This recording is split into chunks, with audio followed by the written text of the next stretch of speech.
Hi children, మనం I will do it అనేటువంటి లెసన్స్లో ఇప్పుడు రిమైనింగ్ లెసన్ సెకండ్ పార్ట్ మనం చెప్పుకోబోతున్నాం. So the short boy or the sharp boy or the intelligent boy అని ఈ పిల్లవాడు తన ఫ్రెండ్స్ని సెండ్ ఆఫ్ చేయడానికి he came to the railway station, Mysore railway station. All the children are the children who got the admissions in IIT, who wanted to go to join in the IIT college in Madras. Already they came to the railway station and they are going on chit-chatting with each other. They are discussing with each other about their new future, about their new colleges, new hostels. They are enjoying a lot. So ఆ సందర్భంలో the sharp boy or the short boy came to the railway station and he was standing silently on the station. So అక్కడ ఆ railway స్టేషన్లో ఆ సమయంలో ఉండేటువంటి situations ఎట్లా ఉందంటే everybody they enjoying a lot. ఎందుకంటే కొత్త ప్రదేశానికి వెళ్తున్నాం, కొత్త కాలేజీకి వెళ్తున్నాం అనేటువంటి ఆనందంలో ఆ పిల్లలంతా కూడా ఒకరికొకరు డిస్కస్ చేసుకుంటూ ఎంజాయ్ చేస్తూ ఉన్నారు. ఆ సందర్భంలో ఉండేటువంటి నాయిస్ ఎట్లా ఉంటుందంటే just the atmosphere, the noise at the station now is seems to be a noise of chirping of the birds. Chirping of the birds అంటే chirping means nothing but a sound.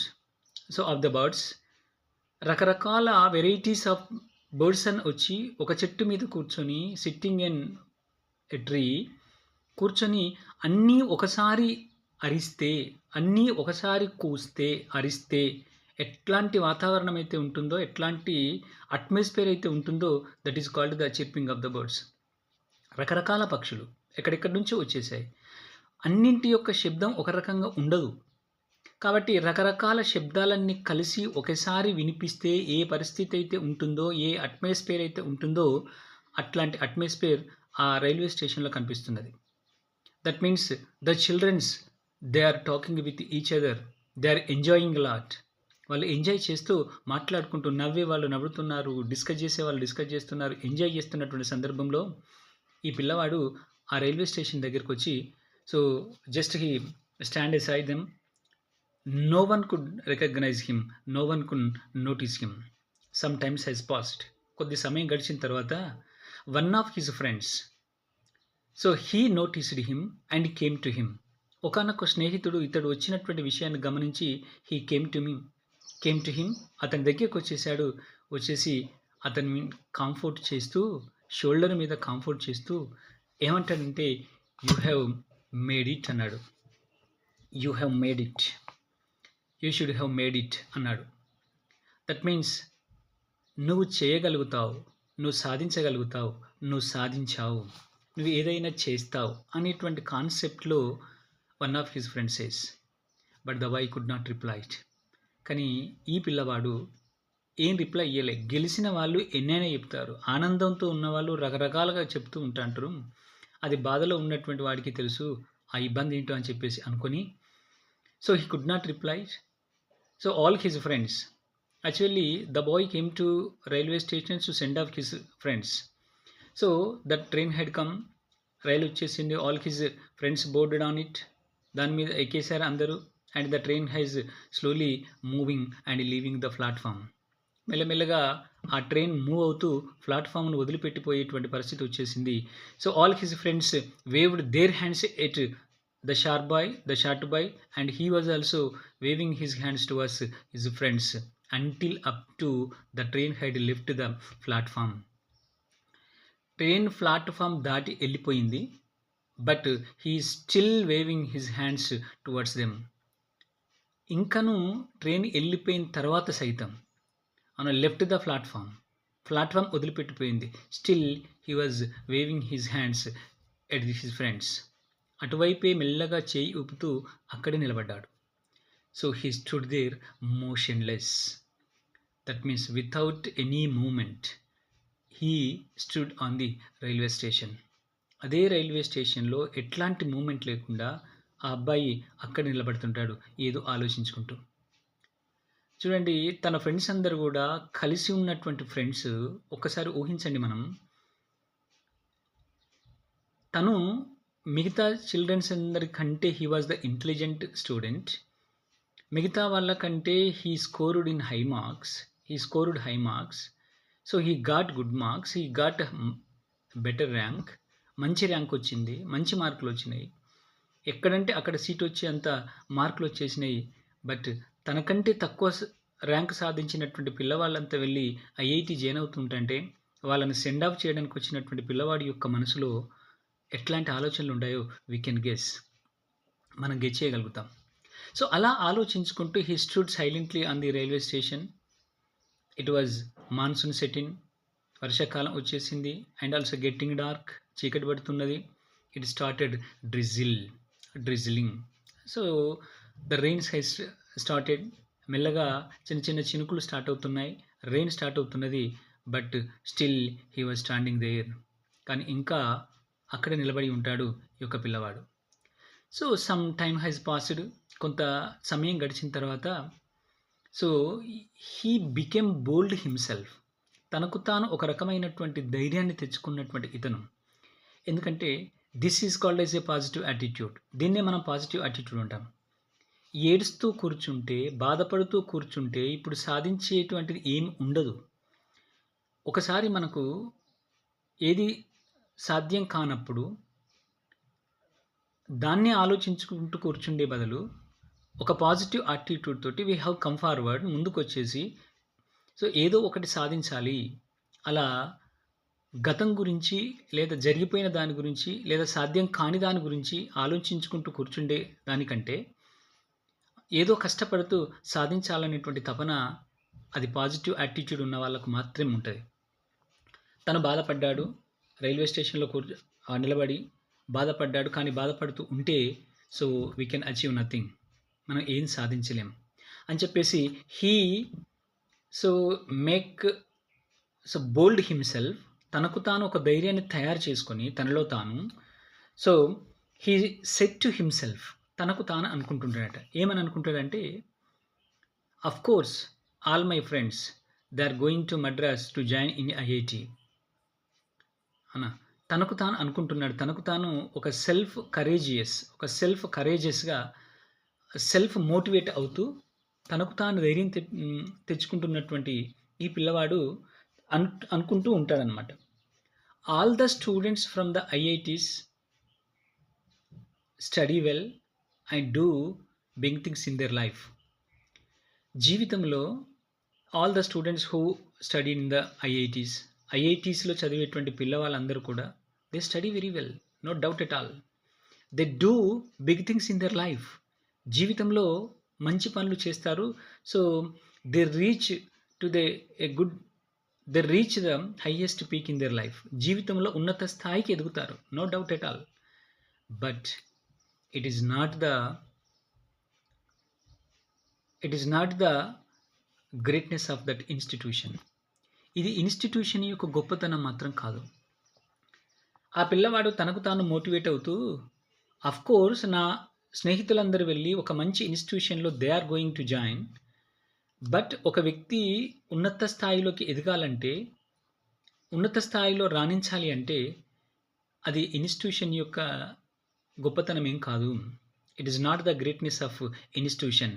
Of course అది పెద్ద ఇన్స్టిట్యూషనే కావచ్చు. But ఆ institutions యొక్క గొప్పతనం కాకుండా the person who hard work, the person who have a determination to achieve something. సాధించాలి అనేటువంటి తపన ఉంటే తప్ప, సాధించాలనేటువంటి కోరిక ఉంటే తప్ప ఎక్కడ చదివినా మనం రాణించగలుగుతాం. ఎక్కడ ఉన్నా రాణించగలుగుతాం. ఫర్ ఎగ్జాంపుల్, చదువంటే ఇంట్రెస్ట్ లేనటువంటి ఒక పిల్లవాడిని, actually he does not have any interest to study, చదవాలనేటువంటి కోరిక లేనటువంటి ఒక పిల్లవాడిని తీసుకెళ్ళి ఒక మంచి కాలేజీలో లేదా ఒక మంచి స్కూల్లో వేసామనుకోండి. వాడికి అసలు చదవాలనే కోరికే లేదు. వాడికి అసలు ఏమీ రావు. చదవాలనే కోరిక తపన ఆ పిల్లవాడికి అసలే లేదు. అట్లాంటి పిల్లవాడిని మనం ఒక మంచి స్కూల్లో, మంచి ఫ్యాకల్టీ ఉండేటువంటి, మంచి టీచర్స్ ఉండేటువంటి ఒక స్కూల్లో వేసామనుకోండి. ఏమవుతుంది? గొప్ప స్కూలు, మంచి ఫ్యాకల్టీ, మంచి స్టాఫ్, మంచి పేరు ప్రఖ్యాతులు ఉన్నటువంటి, రిప్యుటేషన్ ఉన్నటువంటి ఒక మంచి స్కూల్. బట్ ఈ పిల్లవాడికే చదవాలనే కోరిక లేనప్పుడు ఇన్స్టిట్యూషన్ మాత్రం ఏం చేయగలుగుతుంది? అఫ్‌కోర్స్ గొప్ప ఇన్‌స్టిట్యూషనే కావచ్చు. కాబట్టి గొప్ప ఇన్‌స్టిట్యూషన్‌లో చదివినంత మాత్రాన గొప్పవాళ్ళు అవుతాం అనేటువంటి గ్యారంటీ ఏం లేదు. Only you, you alone who can change your life by your hard work అంటాడు. తనకు తాను అనుకుంటాడు. Only the persons, only the you can change your life by your hard work. కష్టపడుతూ నువ్వే నీకు నువ్వుగా నీ జీవితాన్ని నువ్వు చేంజ్ చేసుకోవాలే తప్ప ఏ గొప్ప ఇన్‌స్టిట్యూషన్ కాదు. నీకు మారాలని లేకపోతే, నీకు బాగుపడాలని లేకపోతే, నీకు చదవాలని లేకపోతే ఏ ఇన్‌స్టిట్యూషన్‌లో జాయిన్ అయితే మాత్రం ఏమవుతది? కాబట్టి we have to change our selves to make our future good. మన జీవితాన్ని బాగు చేసుకోవాలనుకుంటే మనం మాత్రమే మారాలి అని చెప్పేసి ఈ పిల్లవాడు తనకు తాను ఆ రైల్వే స్టేషన్‌లో నిలబడి అనుకుంటున్నాడు. But the child does not know that he was following the philosophy of Bhagavad Gita. Bhagavad Gita యొక్క ఫిలాసఫీని తను ఫాలో అవుతున్నాడు. Annoyingly he was following the philosophy of Bhagavad Gita. That is భగవద్గీతలో ఉండేటువంటి ఒక ఫిలాసఫీని ఈ పిల్లవాడు తనకు తెలియకుండానే అతను ఫాలో అవుతున్నాడు. ఏంటిది ఆ ఫిలాసఫీ అంటే, your best friend is your self and your last enemy is also your self. It said in Bhagavad Gita. నీకు మంచి మిత్రువు ఎవరు అంటే నువ్వే. నీకు బద్ధ శత్రువు ఎవరు అంటే నువ్వే. నీకు నువ్వే మిత్రుడివి, నీకు నువ్వే శత్రుడివి. అంటే everything depend upon your attitude. జనరల్‌గా మనం రోడ్డు పొంటి వెళ్తున్నటువంటి మనం మన పక్కన వెళ్తున్నటువంటి ఒక వ్యక్తిని పిలిచి ఒరేయ్ ఇట్రా అన్నాం అనుకుంటారా, వాడేమంటాడు? ఏంటిదిరా అంటాడు. అలా కాక బ్రదర్ ప్లీజ్ కమ్ హియర్ అని మనం అంటే, చెప్పండి బ్రదర్ ఏంటి అంటాడు. అంటే everything depend on our attitude. మన యాటిట్యూడ్ మీదనే ప్రతిదీ ఆధారపడి ఉంటుంది. మంచైనా చెడైనా. శత్రువును సృష్టించుకోవాలన్నా నువ్వే, మిత్రులను సృష్టించుకోవాలన్నా నువ్వే. కాబట్టి your best friend is your self and your last enemy is also your self. కాబట్టి ఏది చేయాలన్నా నువ్వే, ఏది సాధించాలన్నా నువ్వే అనేటువంటి భావన ఈ పిల్లవాడికి వచ్చేసింది ఆ రైల్వే స్టేషన్‌లో. సో రిటర్న్ హోమ్, ఇంటికొచ్చేసాడు. So later he worked hard, కష్టపడి పని చేస్తున్నాడు. But he focused one thing whatever he wants to do. ఏదైతే చేయాలి అనుకున్నాడో, చేయాలి అనుకున్నటువంటి దాని మీదనే ఎక్కువ ఫోకస్ చేశాడు. ఎక్కువ కాన్సంట్రేట్ చేశాడు. 4 పనులు పెట్టుకొని 4 పనులు చేసే బదులు ఏదో ఒక పని మీద మనం ఫోకస్డ్‌గా చేస్తూ ఉంటే we can get the good result on that attempt on that task. ఆ పని మీద, ఆ ప్రయత్నం మీద మనకు ఒక మంచి రిజల్ట్ వస్తది. కాబట్టి ఎప్పుడైనా ఏ పనైనా ఒక పని మీదనే కాన్సంట్రేట్ చేస్తే so we can achieve that one. దాన్ని మనం సాధించగలుగుతాం. This intelligent boy, this sharp boy also focused on one thing only. ఒకదాని మీదనే తను ఫోకస్ చేస్తూ so he could not concentrate on his personal life or his personal comforts. ఎంత కష్టపడుతున్నాడంటే personal లైఫ్‌ని, తన యొక్క పర్సనల్ హ్యాపీనెస్‌ని సైతం వదులుకొని టోటల్‌గా తను ఏదైతే చేస్తున్నటువంటి దాని మీదనే హీ ఆల్వేస్ బీన్ కాన్సంట్రేట్. ఎప్పుడు కాన్సంట్రేట్ అయ్యాడు. So he did not take any help of his community, any help of his religion, any help from the political connections to go up in his life. జీవితంలో ఎదగడానికి, జీవితంలో బాగుపడడానికి తన community కానీ, తన friends కానీ, తన యొక్క రిలీజియన్ యొక్క, తన పొలిటికల్ కనెక్షన్స్ యొక్క ఏ హెల్ప్ తీసుకోలేదు. Just he made A team of his good friends. ఒక మంచి స్నేహితుల యొక్క టీంని ఏర్పాటు చేసుకొని with the help of that team, ఆ టీం యొక్క సహకారంతో తను ముందడుగు వేయడం స్టార్ట్ చేశాడు. He proud that A son of a ordinary school teacher, ఒక టీచర్ యొక్క కుమారుడు, ఒక మామూలు టీచర్ యొక్క కుమారుడు he can achieve or he reached highest peak in a he showed that, he proved that to the other Indians. ఏమిటి అంటే it was possible to earn the wealth legally and ethically. So after all not after all, but ఒక మామూలు ఉపాధ్యాయుడి యొక్క కుమారుడు, మామూలు teacher యొక్క son, he proved to other Indians, మిగతా ఇండియన్స్కి ప్రూవ్ చేశాడు that we can earn the money, we can earn the wealth in a moral way, in a ethical way. అన్న he proved to the other Indian people. ఒక మామూలు ఉపాధ్యాయుడి కొరకు నీతిగా, నిజాయితీగా డబ్బు సంపాదించవచ్చు అని చెప్పేసి, సో ఈ ఇండియన్ పీపుల్కి, so he proved that intelligent boy. ఆ ఇంటెలిజెంట్ బాయ్ భారతదేశ ప్రజలకి తను ప్రూవ్ చేయడం జరిగింది. Actually he stands and he became a pioneer of Indian software industry. He stood is a pioneer of Indian software industry. Indian software ఇండస్ట్రీకి ఈ యొక్క ఒక పైనీర్గా ఈయన నిలవడం జరిగింది. అండ్ ఇన్ఫర్మేషన్ టెక్నాలజీ వేవ్ని ఇండియాలో సో ఇతను సృష్టించడం జరిగింది. అంటే ఇతని మూలంగానే ఇండియన్ టెక్నాలజీ అంతా, ఇన్ఫర్మేషన్ టెక్నాలజీ అంతా డెవలప్ కావడం జరిగింది. దట్స్ వై ఈ called as A pioneer of Indian information technology. ఒక ఇండియన్ ఇన్ఫర్మేషన్ టెక్నాలజీకి ఇతన్ని ఒక సింబల్ ఆఫ్ పైనీర్గా మనం చూస్తూ ఉంటాం. And he was a icon of simplicity, uncompromising quality and also fairness. So he achieve everything by hard work. కష్టంతో పనిచేస్తూనే ప్రతిదీ సాధించాడు. ఆ సాధించేటువంటి క్రమంలో మనం ఏమంటామంటే అతను he stands or he follows the simplicity. సింప్లిసిటీని ఫాలో అయ్యాడు. And also uncompromising quality. ఎక్కడ కూడా తను ఏ ఉద్దేశంతో అయితే స్టార్ట్ చేశాడో, ఏ మంచితనంతో అయితే స్టార్ట్ చేశాడో, ఎక్కడ కూడా ఆ క్వాలిటీలో కాంప్రమైజ్ కాలే. With his uncompromising quality and also fairness, వీటితోటి apart from being a philanthropist, he achieved his goal. He earned the wealth. అవునా? Apart from being a philanthropist.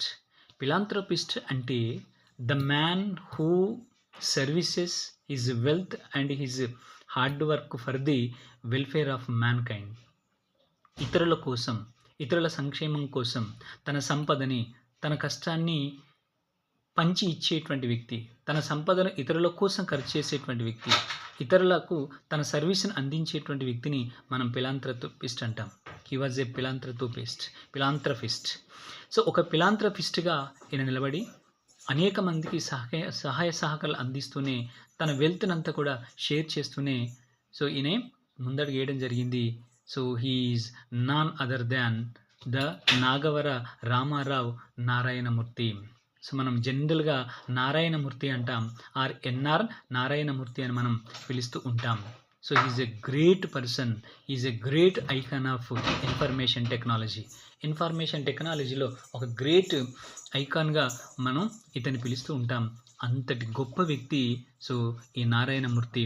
So he is the founder of Infosys, a leading IT company in the world. ఈ ప్రపంచంలోనే ఒక మంచి leading company Infosys company, IT కంపెనీగా ఇతను founder అయ్యాడు.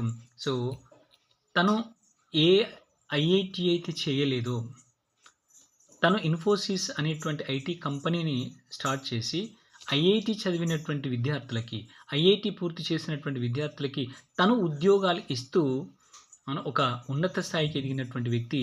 So ఈ Narayana Murthy, the founder of Infosys. కాబట్టి డియర్ ఫ్రెండ్స్, మనం కష్టపడితే ఏదైనా సాధించగలుగుతాం. ఒక పాజిటివ్ యాటిట్యూడ్ తోటి ఈ యూనిట్ మొత్తం కూడా, పర్సనాలిటీ డెవలప్మెంట్ అనేటువంటి యూనిట్ మొత్తం కూడా మనకు నేర్పించేది ఏంటంటే ఆల్వేస్ బీ, ఎప్పుడు కూడా we have to in our mind. So ఒక పాజిటివ్ యాటిట్యూడ్తో మాత్రమే ఉండాలి. పాజిటివ్ యాటిట్యూడ్ తోటి ఉన్నప్పుడు మాత్రమే we can achieve everything, we can do everything. ఏదైనా చేయగలుగుతాం, ఏదైనా సాధించగలుగుతాం. కాబట్టి డియర్ ఫ్రెండ్స్, ఇప్పటి నుంచే మనం ఒక పాజిటివ్ యాటిట్యూడ్ తోటి కనుక ఉన్నట్లయితే సో మనం అనుకున్నటువంటి గోల్ను మనం రీచ్ కాగలుగుతాం, అనుకున్నటువంటి స్థాయికి మనం చేయగలుగుతాం. All the best my dear friends. Thank you very much.